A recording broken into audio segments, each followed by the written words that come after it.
Well, this week's conversation, we're in for a treat here in the Limitless Leadership Lounge as we're joined by Dr. Chitwood, and we'll get to him in just a moment. But I want to remind you that if you're getting value from these conversations that we're having here in the lounge, we'd love it if you let us know about it. We want this to be a two-way conversation. You tell us by leaving us a review or reaching out via our website, limitlessleadershippodcast.com, or by leaving us a review on all of those podcast platforms, wherever you're listening to, or up on YouTube as well. We'd love a subscription too. So thanks for joining us today, and let's dive right in with Coach Jim Johnson, who will introduce Dr. Chitwood.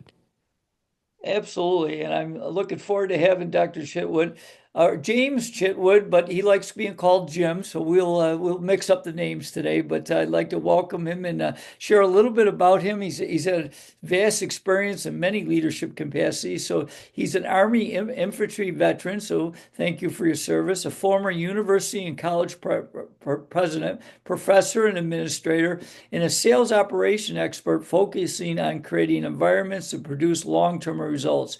He has many highlights. I'll highlight a few. He set a record for the fastest rate market entrance into profitability in 6 months, continuing to surpass objectives, engaging 1,000 new clients in 26 months across 3 locations. He's helped launch 4 business ed tech startup companies as early entry executive. He has also transitioned a nonprofit organization into a for-profit operating environment, ensuring the organization's historical heritage was maintained by retaining 92% of the employee base while achieving the most extensive customer base in over a decade.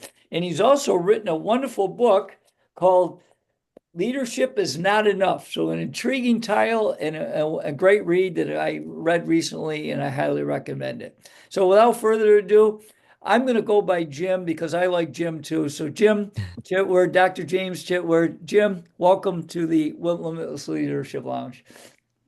Appreciate it, Coach. It's a pleasure to be here. I'm honored. Excellent. So, I want to start with your service, because I know the Army and all the military branches have a great leadership foundation. So I'm curious, what did you learn from your service in the Army about leadership? That it wasn't about the leader. I'll just cut right to that. Here's the thing. Yeah. Here's the thing. Everybody believes the military is built on great leadership. The great leaders are actually an outcome of a system that produces them. So it's a fantastic system that creates great leaders. And here's my evidence for that.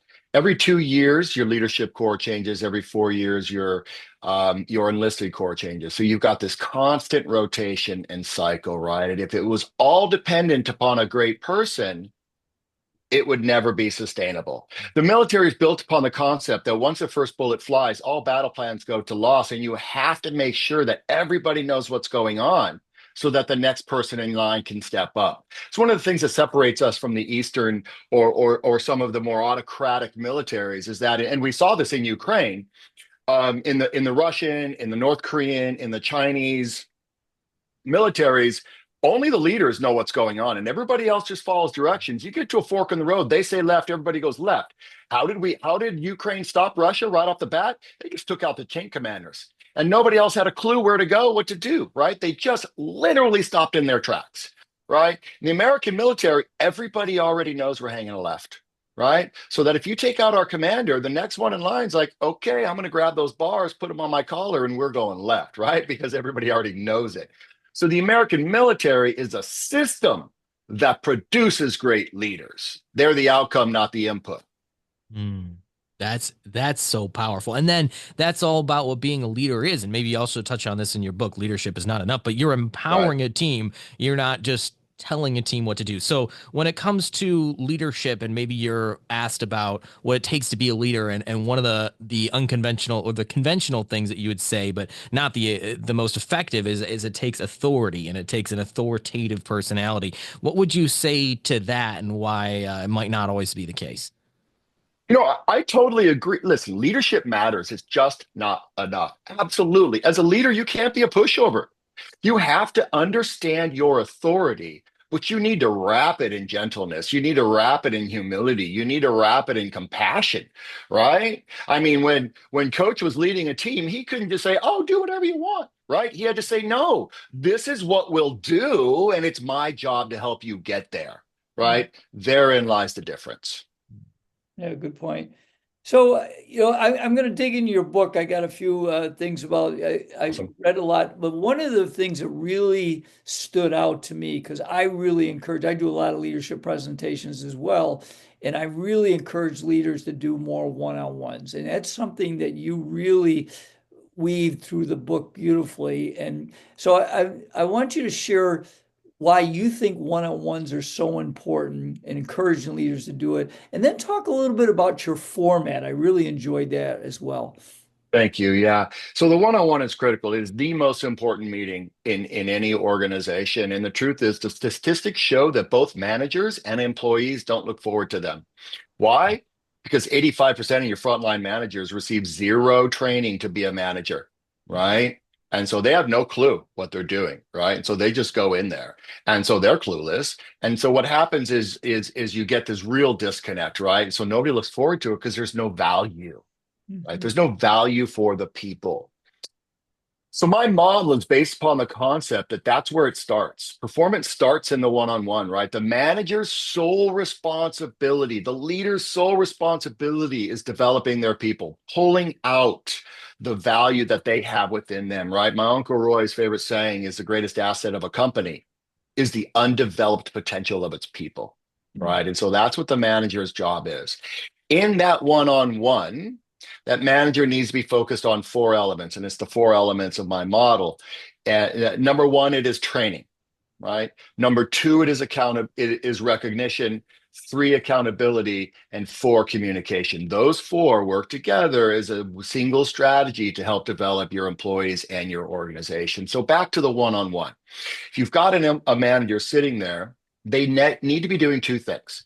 They need to be having a quantitative and a qualitative conversation. The quantitative is you have to be talking about performance.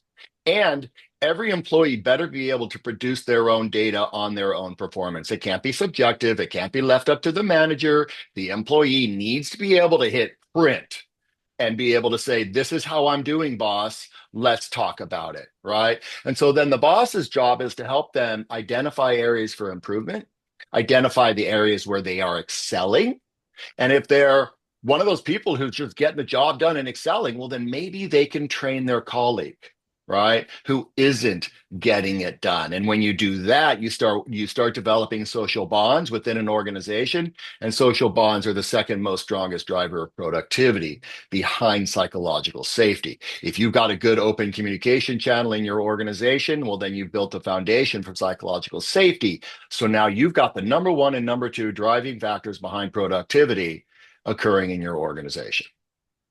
Mm, okay. So and I also want to get into before we dive in any further into your book, and talk about the track model. I've done some research on you, but I'm looking forward to reading the book. Have not yet. But the track, the TRAC, talk a little bit about what that means and why that's important. Yeah, so this was a God moment. I had zero desire to become a consultant. When I was pursuing my doctorate in organizational leadership, we could find somebody with a doctorate in organizational leadership might write a book saying leadership is not enough, kind of a dichotomy and a disconnect there, but it's the truth. Um, I was leading a turnaround, and I had the only thing I miss. Okay, two things I miss working at home. One of them is breaking bread with people. I miss that, and I miss a giant whiteboard. Right, the big, huge whiteboard that I could strategize on. So I'm involved in a turnaround, and I've got 1,400 salespeople. I've got seven direct VPs reporting to me. It is a massive operation, right? And we got to turn this thing around. And this is a big endeavor. And I've got a giant whiteboard full of stuff we're working on. And I didn't do this consciously, but it was all there was five columns: training, recognition, accountability, communication, not in that order, and then miscellaneous stuff, right? And that was my aha moment, that's my model. Those are the pieces that we need to work on to turn this giant organization around. And we did, and we were very, very successful at it. So that was where my model came from, and I still had no desire to go out on my own, write a book, become a consultant. And my wife, I married up. I married somebody smarter than me, and she's been telling me for 10 years, Jim, are you okay? Are you going to go do this consulting thing I've been telling you to do, or are you just going to keep grinding away and working for someone else? And so I got to one of those pivot points in life, and I did a lot of praying and a lot of discerning. And God gave me that aha moment. He showed me my military experience. He showed me an organization that I worked at that had a really good, strong system for developing people. It showed me that day I was staring at that whiteboard, and all of it clicked. And that's when the model came together. Very cool. So let's dig in a little bit because, this is a word we hear a lot, but I think it's neglected often, and that's training. Tell us a little bit about what you did in that organization to train your people. Yeah, absolutely. Number one, training is the first department to get cut. And it's ridiculous because if you want your org to perform, it has to be a training org, Mhm. right? And part of being a training org is you have to be a learning org. And so those two work together. That's part of communication. Um, I'm sorry, coach. What was your question? I got myself off So on that just one. tell me what you did as far as the training of your Oh, people. yeah. So we had to go back to the basics. We were in an environment where 75% of the salespeople were getting fired on a regular basis because they were having what were considered non-compliant conversations. These Mhm. people were trying to do the best job they could, and nobody had ever taught them how to do it differently. Mm, And so I quickly recognized that what we had here was a training issue. And so we went all the way back to the basics. We taught them how to have conversations. We taught the managers how to have one-on-one meetings, right? And how training it was interwoven into that, and taught the managers how to recognize where training was needed, how to look for resources, right? Because it's when you build training as a strategic imperative of your organization that is directly aligned to your accountability metrics, and that's the key, right? You have accountability metrics. If you don't, you might as well close your doors, right? Every organization needs to have accountability metrics, right? The key here is you have to have training that's aligned to it so that you can, as one strategy, help your employees improve when their job performance isn't where it needs to be. And so we had to develop all of this training. The key here is I consider a training department as the same as when I was at a university. They're instructional designers, right? They're not actually the faculty member in the classroom. In this case, the faculty member in the classroom, the trainer, is A, a colleague, or B, a supervisor, or C, another department, depending on what it is that training has to be, right? And the value of that is it creates social bonds, and it should be part of your recognition strategy, right? Why? Because when I'm training you, Jim, not that I would ever have anything to train you on, but let's just, for the sake of this conversation, pretend. Um, I'm giving, right? And we all know that when we give to someone else, we intrinsically feel value, right? Suffering from depression, go work in a soup kitchen, give to someone else less than you. We've known this for thousands of years, right? That the best way to lift yourself up is to give to someone else and lift them up first, right? And so when I'm given to you in training, I'm now gaining from that just intrinsically, right? And I'm invested in your success. Why? Because I trained you. You have a stronger social bond to me because of my giving to you, right? And so what we're doing here is we're building this interreliance upon each other. We're building this social bond, right? What we're building is a foundation of a team, right? And then that's where the performance comes from. When it comes to leading a team, I know there's so many different moving parts and Oh, finding the yeah. right team members and training, as you just talked about. But as a leader, what is the role of empathy as well in team building and that training process where there may be a steep learning curve? Yeah, I mean, empathy is the foundation of compassion, right? You really have to understand where someone else is coming from. I just put a post on this. The challenge is for most leaders is they expect people to be them. Well, if those people were them, they'd have the job, right? They're obviously not. right? And so there's a reason that they're not the leader, they're not the manager, right? And so it is very important for that manager to recognize the individual nature of all human beings. See, here's the thing: people work for their reasons, not yours. People come to the job for their reasons, not yours, right? And so you have to understand what those reasons are to help them fulfill those reasons by achieving the organization's goals, right? And you can't do that if you don't have empathy and compassion for where that person is coming from.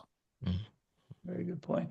Well, the R, recognition, Yes, sir. I believe most leaders believe it's important, but I believe it's often neglected. Can you share uh, what you did to help recognize your people? Did you have any kind of process that you did on a consistent basis? Yeah, so most organizations have a very two-dimensional view on recognition. It's pay, maybe some bonuses, and a trip. Oh, only if you're in sales, though. If you're in engineering, no trips for you, right? Like it's absolutely ridiculous. How are you going to create a team environment when you got your offense being going to Hawaii and your defense being left in Brooklyn? Nothing wrong with Brooklyn. I'm just saying it's not Hawaii, right? So, the key to a recognition strategy, it has to be holistic. It has to work for the entire organization, right? Yes, your revenue generators may be able to receive a little more because they're driving the rev, but it shouldn't be treated like kings while everybody else is paupers, right? So you have to have a very robust strategy. And that strategy has to involve all departments relatively equally. B, you have to recognize, okay, yes, a pat on the back from a boss goes a long way. A pat on the back from a coworker in a public meeting goes further, right? If we're in a public meeting and I stand up and I say there is no way I could have got this done without John. John, thank you. You moved the needle for this company. Yeah, I got the wreck, but you did the work that made it happen. That's powerful, man, and that creates social bonds. That's peer-to-peer recognition, right? Then you have to have departmental recognition. You have to have departments to be able to say to another department, I couldn't have got this done without you. We did this together, right? So you have to look at your strategy as more than just, here's a neat plaque to hang on your wall, right? Plaques are cool, but they don't touch people in the heart for the long term. Money is not a motivator. It's a demotivator, but it's not a motivator, right? So you have to go beyond that. You have to go at the individual level, boss to employee. You have to go employee to employee, and you have to go department to department, right? And when you've got a strategy that has all three of those in your recognition strategy, well, now you have a holistic and robust a way to recognize your employees. So there's a lot of talk about team culture, and this is Mhm. something I know, Dr. Chitwood, that you're really one of the experts on because of your book and because of the what you built. So let's talk about team culture from that lens too, because you talked about the teammate recognizing the teammate in that more peer-to-peer recognition. But that doesn't just happen without a solid team culture, right? So how do you build that team culture to inspire people and empower them to step up and say, hey, my peer here publicly did this great thing? Yeah, so well, one, you have to build it into your strategy, and part of the accountability and the culture piece is you have to recognize when to let someone go, right? Um, if you coach, you know this, you got a star player on your team who isn't a team member, all that person's doing is tearing your team down because nobody else can perform, right? It's the same thing in organizations. I've been in organizations where there was a star performer that the company simply couldn't fathom getting rid of, and all that star performer did is tear everybody else's performance down. So yeah, that one person performed, but no one else did. That person was at an A level, everybody else was at a C and D. I'd rather have an entire team rocking at a B level together because that's what wins championships. That's what gets the ball across the finish line, right? Is an entire team of people rocking it at a good BB plus than one A and a bunch of C's. So you have to recognize that it is that culture that is more powerful than any one person. And so everybody works together or they don't work at all, right? And so you have to make that a cultural norm, is to recognize that we're in this all together. Nobody's more important than another. I may have strengths in one thing, somebody else may have strengths in another. Together, we are stronger. And then that is how we go. And then again, that goes back to your recognition and your training strategies, right? Because you build that in and give them the ability to support each other. Let's even go back, because obviously culture is really important, and you made some great points there. But one thing I really enjoyed about your book, there's a lot of things, but is that you weave so many great questions throughout the book. And I think to help some, especially our young leaders, is can you give us a few examples? Because bringing the right people on your team is huge. And we've all made mistakes. I know I have. I've picked some people that didn't work out too well, and sometimes you had to then ask them not to come back.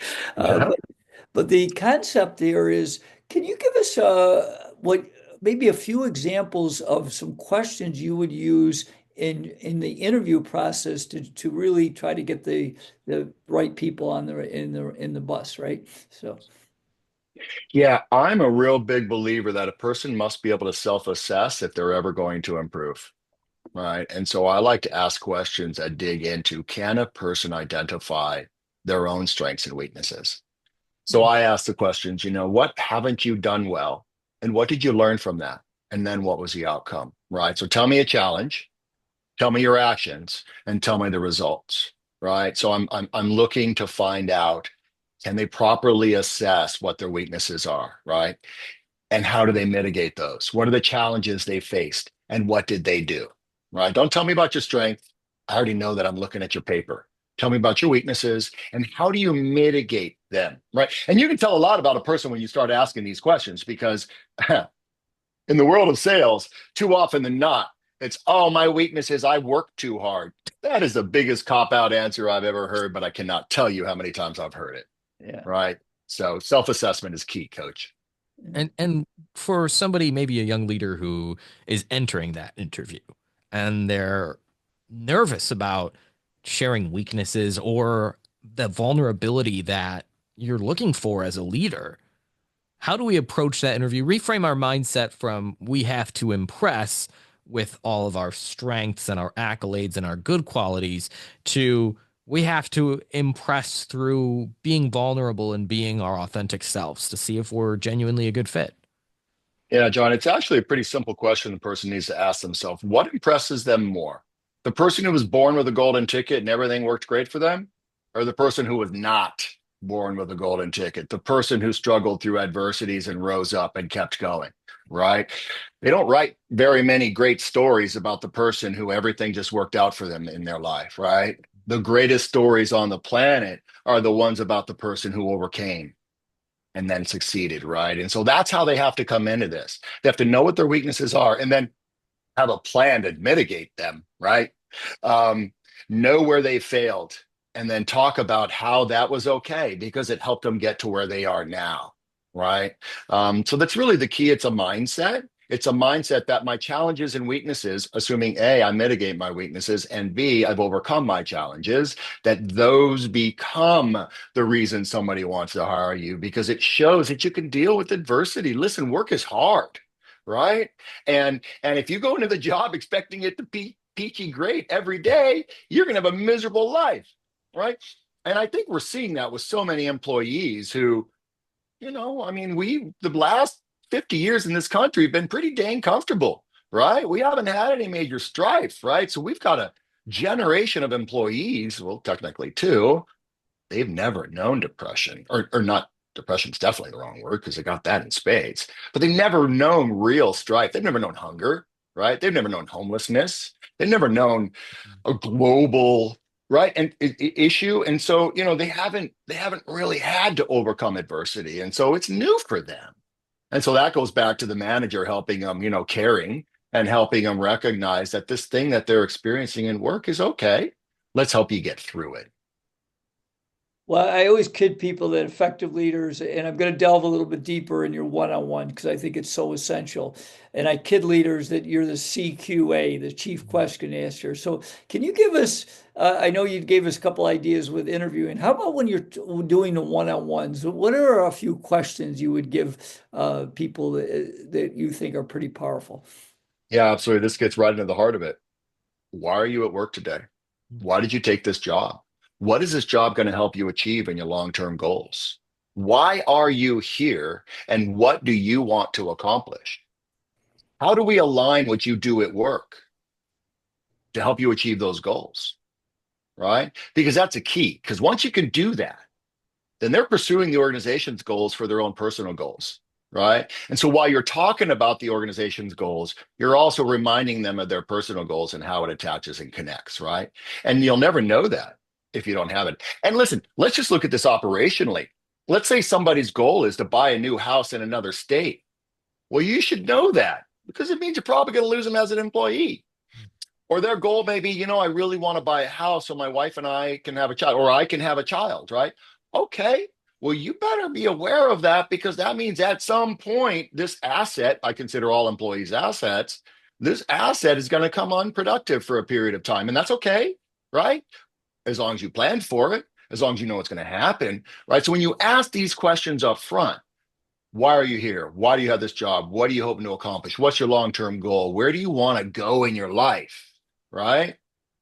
Then you can align the organization's goals. Because listen, some people might just be, you know what? This is just a job for me. I coach my kids when I get out of here, and that's the most important thing for me. Amen. Great. Well, then let's look at your job and make sure you're able to leave maybe a little bit early so that you can get on time to that training session or that practice session, right? So let's figure out how to help you accomplish that, right? Like that's what it's all about is recognizing.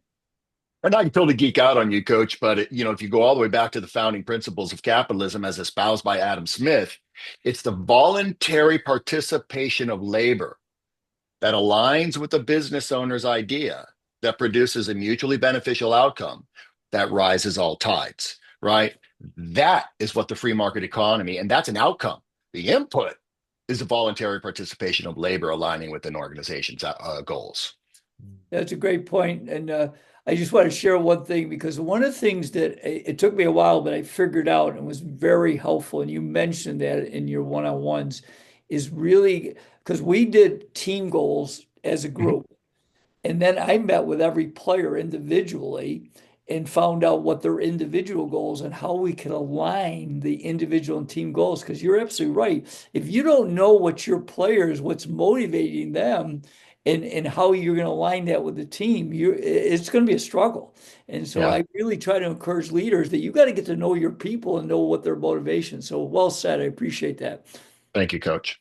So you mentioned something that's powerful, Dr. Chitwood, and it was about that team member who you understand may not be fully all in. It's their life's passion to be around the mission. They might have things outside of work that are important. And that raises the topic of work-life balance. Now, Mm. I personally don't like the term work-life balance because, and we've heard this from previous guests too, that really puts work and life on two opposite ends, and there's almost like some sort of battle between them. A better term that I know it's not original to us, but we like to use is work-life integration. So Mm. whatever you want to call it, what are some other ways that you recommend leaders help their team members achieve that work-life integration so that they can thrive in all of those areas that they're passionate in outside of work, but also be productive while they're at work?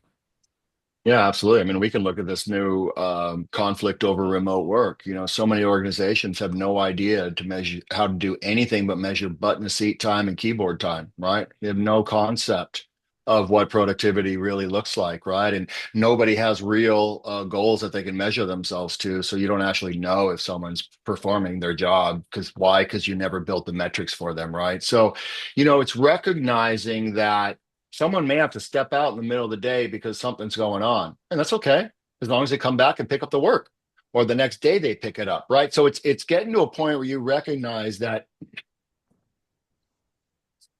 So the concept is family first, right? But it doesn't necessarily mean family for a person who doesn't necessarily have one outside of themselves. But the concept is the person matters first. Work is a byproduct of that person, and if you want to get the most work out of that person, then you need to work on the person first, right? So it's that recognition that I always say numbers are simply a representation of human output. Focus on your numbers and you lose your humans. Focus on your humans and your numbers will grow, right? Mm. And so it's recognizing that these numbers, these outcomes you're looking for, are built upon humans voluntarily pursuing them with earnest, right? And so they'll do that when you recognize the humanity within the numbers. Good point. Hey, I want to delve a little bit deeper because we've brought it up, and I think pretty much all leaders or I shouldn't say understand, but are aware that you got to have accountability. Mhm. Let's delve deeper then. Help leaders. How do you build accountability with your team members? Well, number one, you have to start with clear metrics and KPIs, right? Everybody needs to know what they're being measured against. No employee should ever walk into an annual review without already knowing the outcome. It never happen, right? No employee should walk into their one-on-one without already knowing their own performance data. So accountability starts with clear metrics and clear ways to track it for every single employee, right? Then it's, what is your philosophy behind accountability? Is accountability a means of identifying poor performance so that you can get rid of that person to hold them accountable? Or is accountability seen as a transparent way to identify areas for development?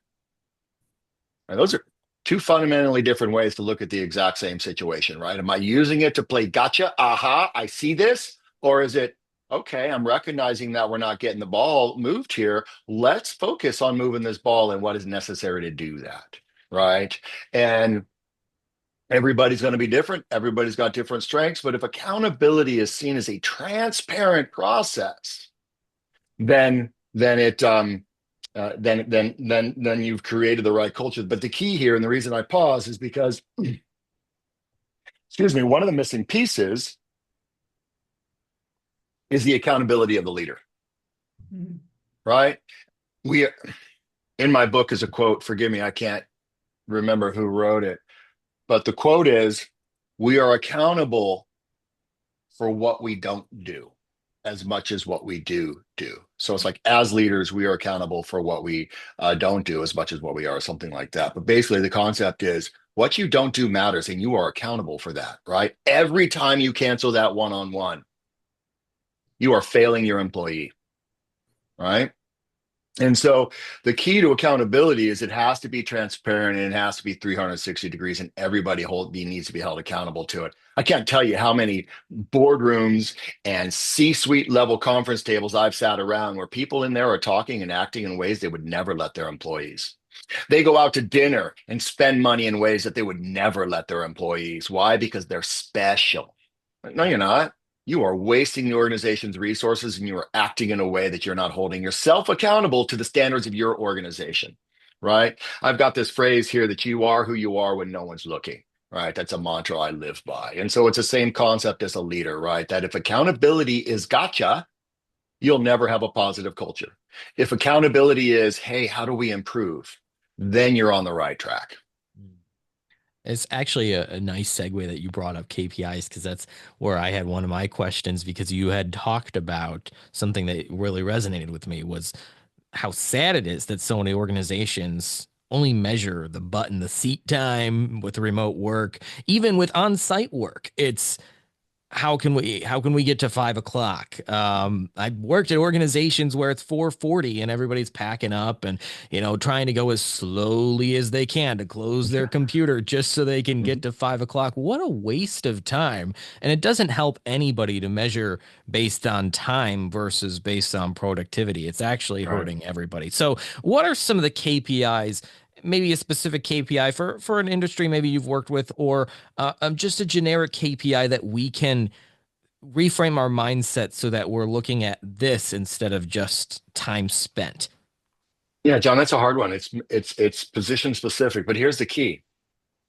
You've got your overall organizational metrics, right? Where are we going? What's our goal state, right? KPIs, our key performance indicators, what activities drive to that, right? And you need to take that and web it all the way down to every single employee, right? And so the person at the very front understands how their action relates all the way up, and you need to be talking about that. So I can't really describe any one KPI. It would have to be position specific, right? Sales versus support versus engineering, right? Versus production versus shipping, right? These are all different roles with different types of KPIs. I'm a real big fan of anything related to quality. Right. So, the key here really is, and I know I'm not giving you as tight an answer as you want because they simply can't, John. It's organization specific, it's metric specific, and it's position specific, right? And so what orgs need to do is literally spend the time mapping it all the way down and making sure that every employee has a very clear picture and can walk into that one-on-one having a report on how they're doing. See, because that's a key. So many people walk in a one-on-one and they have no idea what's going to be talked about, right? Because the manager is the only one who can produce the performance data. So they come in there and they're just like, okay, I hope I'm doing okay, right? How uncomfortable is that? Versus the person who's already printed their data, they're already walking in, they already know how they're doing, and they've already developed thoughts about it. So then you can actually have a real conversation with the person about their performance because they already know if they're getting done or not, right? And that's Right. really the key there is the person's ability to generate their own data on the KPIs that they're held accountable to. Okay, so let's take just as an example, as a great answer, but let's take sales just for one example. Mhm. Are we talking as far as KPIs are going? Are we talking just raw output, raw profit? Are we talking about phone calls made, or is it those types of KPIs that we're looking for rather than just you need to be sitting here for 9 hours a day? Yeah, I mean the old school of sales is, how many dials did you make, right? Did you make Right. X number of dials to produce a result? Well, unfortunately, our world has moved on. It's kind of hard to reach people on the phone. Hmm. So I'm not 100% confident that's the best measurement. However, I would say that so basically what we're talking about here is you've got your leading indicators and your lagging indicators, right? Your leading indicators, your leading actions are your activities, right? Your phone calls, your emails, your proposals, right? Your follow-ups, right? Well, no, follow-ups would be on the back end, and then it's your follow-ups, right? How many proposals are still sitting out there unclosed, right? How many conversations have not been followed up on, right? So the key here is you have to be looking at both your up to the proposal phase, proposal to contract phase, contract to the life of that customer phase, right? Unfortunately, for most organizations, sales responsibility ends at the point of Mm. contact, and now somebody else picks up. I'm a real big believer in having that carry forward, and so there's a slight overlap. With normally we have a sales and we have account management, right? Never the twain shall meet, right? And so it's really important to me that sales has ownership the whole way through, even if the other person has primary responsibility. So it's understanding, it's aligning your KPIs with pre-proposal, proposal to contract, contract to the life cycle, right? And take them all the way through. And yeah, you can deal with your basics, phone calls, emails, proposals. Those are simples. Um, it could be also, number of doors did you knock on, right? So for some organizations, phone calling is not going to get you anywhere. All right, well then, how many doors did you knock on, right? Right. I was talking with an organization, a friend of mine. He said, "Jim, we've actually gone back to letters," Hmm. and I was like, Wow. "Really?" He's like, "Yeah, nobody's answering the call, nobody's returning phone calls, and nobody's returning emails. So we went back to paper and are actually seeing success." I'm like, Wow. wow, right? Well, it all goes So for that around. organization now, they're measuring how many letters go out. Wow. It all comes around like the short shorts in basketball now. We're getting back to those and the bell bottoms and it's all comes around, right? Always, And I yeah, also appreciate what you said, Dr. Chitwood, about the salesperson following through the whole process. But in order to do that, you're going to need some really strong systems in place, right? absolutely. Yeah, absolutely. Because here's the thing, sales is a lot of work. I mean, it's a lot of work just from a task perspective. It's a lot of work. And then you throw on the denials, then you throw on the emotional work, right? That's the hardest part is the emotional work. Back in the day when I was smiling and dialing, I had a friend, a coworker, we called him Dr. No, because he knew exactly how many no's he had to get before he got a yes. Every time he Oh. got a no, his smile would get bigger and he'd check it off because he knew how many, right? Like that emotional work is hard. And that's why sales is not for most people, because most people can't handle that type of rejection, right? That's a good point. So it's important that you recognize the individuality of positions and deal with them a little differently because of these realities. Good point. Well, we always kid John and I about the first person you got to lead is to lead yourself. So I'm Amen. curious, tell us a little bit about how you lead yourself. Oh Lord. Well, number one, I really believe in the mantra that I am who I am when no one's looking. So I hold myself accountable to that. I'm that person who, if I see someone drop $100 bill, I'm going to give it back to them, even if I need $100, because I just really believe in that. So, every morning, my first fruits are to God. So I wake up and I pray and I sit there with a cup of coffee in silence so that I can, level set my mind. Um, and then I get into my day. I pray throughout my day all the time, and then I close every day with this. This reminded me of something I want to bring back to the one-on-one meeting. Every meeting I have, I don't care if I'm talking to a one-on-one or I'm talking to 1,000 people in a room. I always start with getting to know people, what's going on in their life, what's happening with them. They are humans on the other side, and I want to get to know them, right? And so I'll tell them stories about myself. I remember I was running this org, and somebody goes, Jim, every time you tell a personal story, it just reminds me that you're not only a human, but you're in it with us. Right. And it's showing that humanity that is so powerful. So sorry, Coach, I know I took us off, but I wanted to bring up that point to That's a that good new point. manager that sit down and talk to your people first as people before you get into the numbers. That's really powerful. And you talked about faith. I think that's really important. Amen. Um, and I know it's really important to you. It's important to the two of us as well. What role has your faith played throughout your life, and how will it continue to shape your decisions moving forward? Oh man, John. I had a really challenging childhood. I could write a book on that one.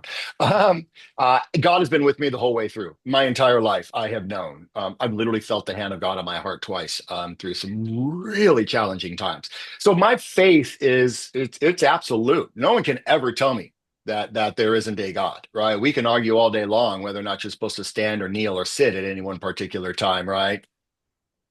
But so I'm developing a presentation that I will be giving a webinar on a monthly basis called Faith in the Workplace. It's part of my C-Suite for Christ endeavor, because I really believe that we can bring faith into the workplace, not religion, different. I'm just talking faith, right? I'm talking a love of each other. And so, an interesting thing is there's this thing called the Catholic social teachings. And if you got rid of the word Catholic, it just said social teachings and presented them to most human beings, everybody'd be like, oh, yeah, I totally agree with all that stuff. Right. So there is way more that unites us than divides us. So my faith keeps me focused on that one principle. I focus on what unites us and brings us together as people, not what divides us by societal norms. Well, Good. yeah, and that's so important to all of us, no matter what faith we exercise. I know all the three of us do practice pretty much the same faith, but yeah, that's really cool. I love that you said that. Thank you. Thanks, John. Well, Jim, I have one final question, and I just want to say I'm very grateful for your wonderful insights today. I've really enjoyed this, and so I'm going to go back because we our goal is to help young and emerging leaders, and you've shared a lot of great information. But I'm going to make this really specific because you were a college president and professor. So, what life slash career advice would you give that person that's getting out, maybe just graduated from college or maybe just didn't even go to college but went in after high school? Uh, what advice would you give them to get off to a good start? Number one, go buy the book First, Break All the Rules by the Gallup organization. Very powerful book. It's an old book. I have their 12 questions in my book. It's what the Gallup organization uses for their state of the workforce and their engagement surveys. These questions are the foundation of it. highly recommend you buy this book. Back in the days of leading teams, every time I promoted somebody, I gave them this book and I signed it and I said, rock on with your bad self. So, the key there is that go get that book. Number two, recognize your job is to develop your people. You and your employees share a symbiotic relationship. Your success is their success. Their success is your success, right? And so your job is to help them be successful so that you can be successful, right? It costs more to replace an employee than to develop one. Hmm. So develop your people because A, it's cheaper financially on your organization's bottom line. And B, it's a lot better for your productivity because the second you lose an asset, you lose productivity. And you can't expect your other people to just pick it up, right? So that human on the other side of you is an asset, and your job is to develop them. And First Break All the Rules is a great book to help you understand how to do that. Excellent. Dr. James Chitwood, I know we want to focus on your book and put that out there. Leadership is not enough. We'll have the link down in the show notes. How else can we get in touch with you, learn about C-Suite for Christ and everything else that you have going on? Yeah, absolutely. Thank you, John. So, you can go to leadershipisnotenough.com. That'll take you to the book. You can find me at multiple ways. So drjameschitwood.com. My consulting firm is called performanceculture.expert. That's the URL. It's also the name, performanceculture.expert. And then now I am on LinkedIn, Dr. James Chitwood. And then C-Suite for Christ is C-Suite, C dash suite for Christ.com. And then, of course, we are also on LinkedIn and because this Chicago chapter, the announcement just went out last week. This is all brand new. We are in development of our webpage and all the support material to get me rocking. So we're going to have a big meeting up in Milwaukee. Anybody's capable of going up there from Chicago, please come join us. We're going to have a luncheon. I'll be giving my keynote on faith in the workplace, and I look forward to sharing fellowship with you all. That's our purpose. We're not a networking group. We're a fellowship group. We're here to pray and lift each other up. We like to say we're a spiritual gas station ready to fill everybody up. So power to you. Wish you all the best of luck in life. Dr. James Chitwood and C-Suite for Christ. We have that all down in the show notes. So just scroll down and click on any of those links to get in touch. And then Leadership is Not Enough is the book you definitely got to check out. Thanks so much, Dr. Chitwood, for your time today. Thank you, John. It's my pleasure.